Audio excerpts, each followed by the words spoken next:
Hello, everyone. Today I'm going to do something a bit different in that I am going to do a real time reaction to a video I've seen going around social media.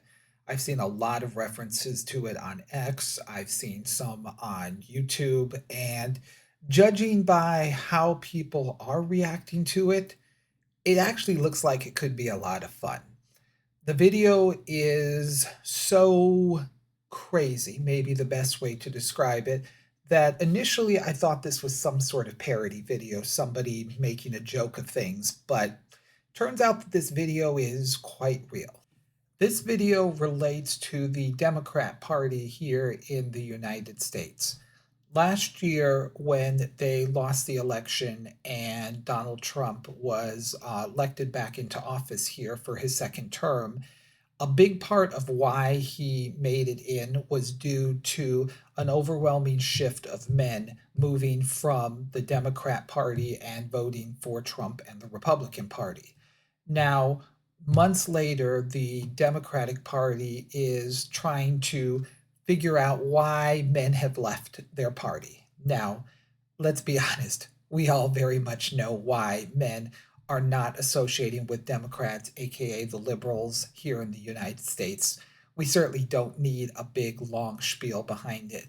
But from what I understand from looking into a few sources, they are spending $20 million. $20 million.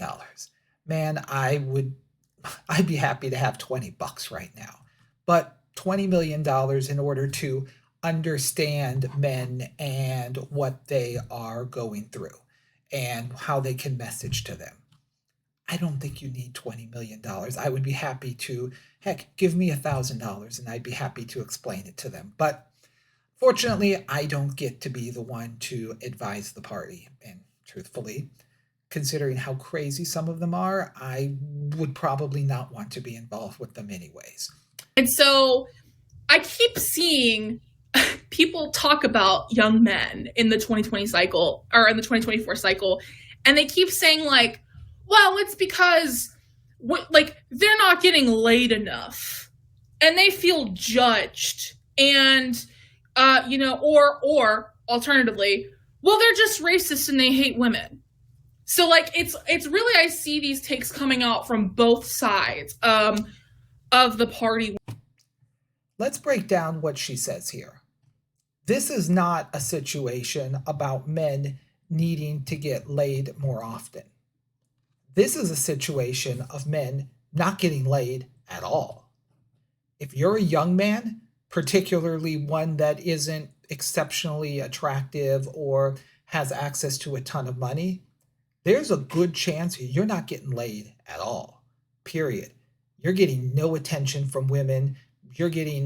You are basically non-existent to those women. And that isn't just an issue of young men. That happens with old men too. That happens with middle-aged men. That happens with men all across the spectrum. Men do not get access to sex whatsoever unless you are exceptional, as Matt Walsh said in a prior video.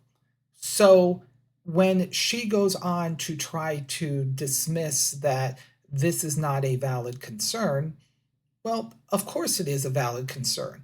And it is something that men rightfully have a reason to have an issue or a gripe with. Now, let's talk about her second issue, which is that men are being judged. Guess what? Yes, men are being judged. Men are being judged every day, all the time, 24/7. Men are judged that they aren't tall enough. Men are judged that they don't have a good enough physique. Men are judged that they don't have enough money. Men are judged that they don't have a high enough status job. Men are judged that they aren't buying the right clothes. Men are judged for this, for that, whatever. Every little thing you can think of, men are judged for.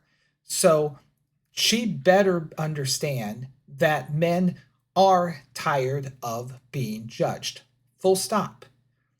I remember a video from a number of years back, and I think it's still around on YouTube, where Steve Harvey brought a woman in who was having trouble with dating. I don't remember the exact situation behind it, but he brought out, it was like literally like three or four, I don't know, these portable things came out, and they just had list of these requirements and these absolutely stupid requirements, like he couldn't wear sweatpants at a certain time.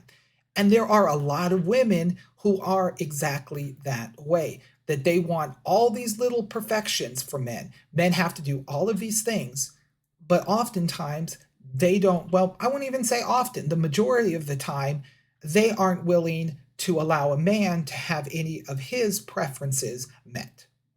And where do most of these women exist? These women exist in the Democratic Party. They're the ones that are voting Democrat. Why are men going to want to join a political party where the very women in it hate the men and are mistreating them in this particular way? The answer is they don't want to, and they're not going to. As for her final comments about the fact that men just hate women, no, men don't just hate women, but men are certainly frustrated and tired of the fact that any of their legitimate gripes or concerns towards women are dismissed as being sexist. And I really dive into what I actually perceive it to be. And shocker, it's all economic anxiety.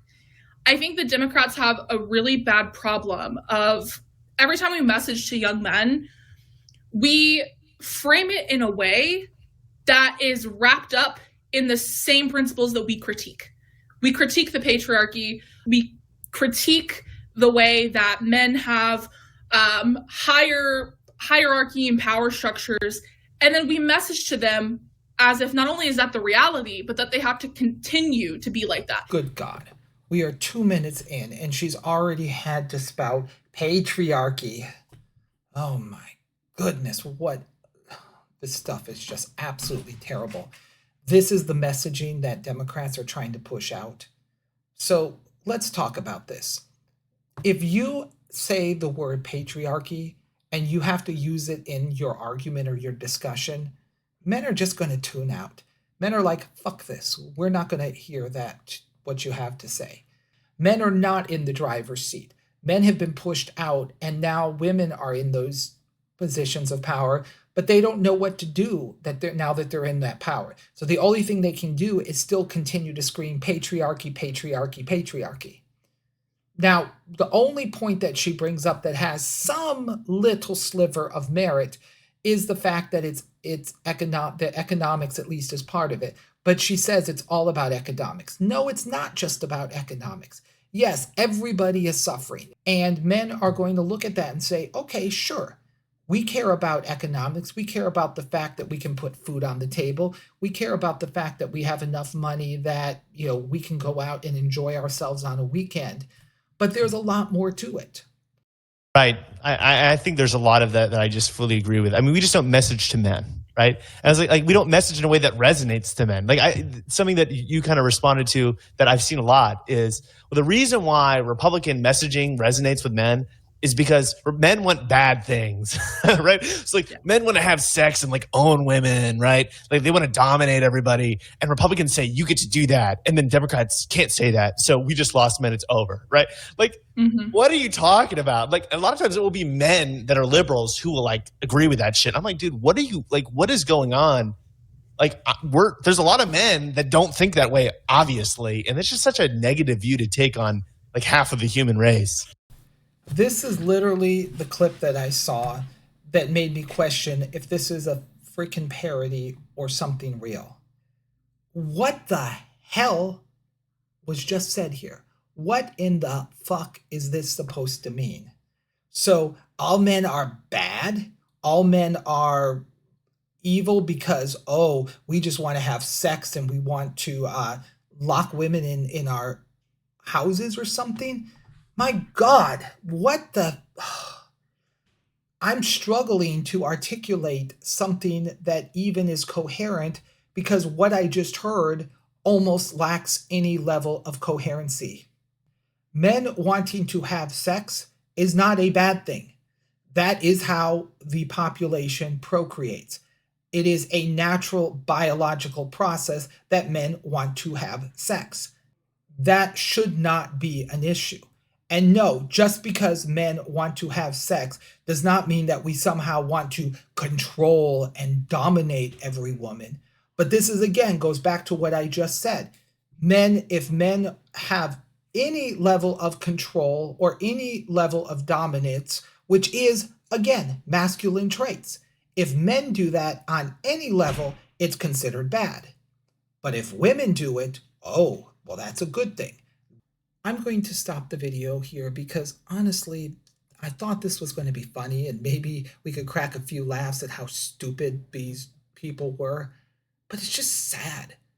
And in the same breath, it's also infuriating because they literally have no concept of what men want, what men are looking for in their lives, what men need. They are talking about all of this stupid stuff and they can't get down to even acknowledging the core issues that men have.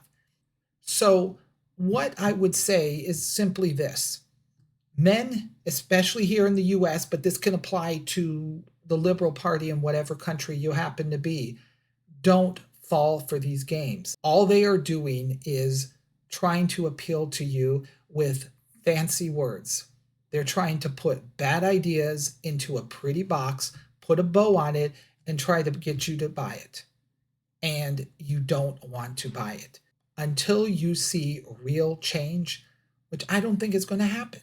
I don't think that it's going to happen until society completely falls on its ass. And if that's the case, then that's what it needs to be. So hopefully you all can recognize that, realize that yeah, it's going to be a tough ride. There's going to be a lot of challenges going forward. Take care of yourself, focus on the things that you can control, and don't let these outside forces and voices make you go in a direction that you don't really want to go.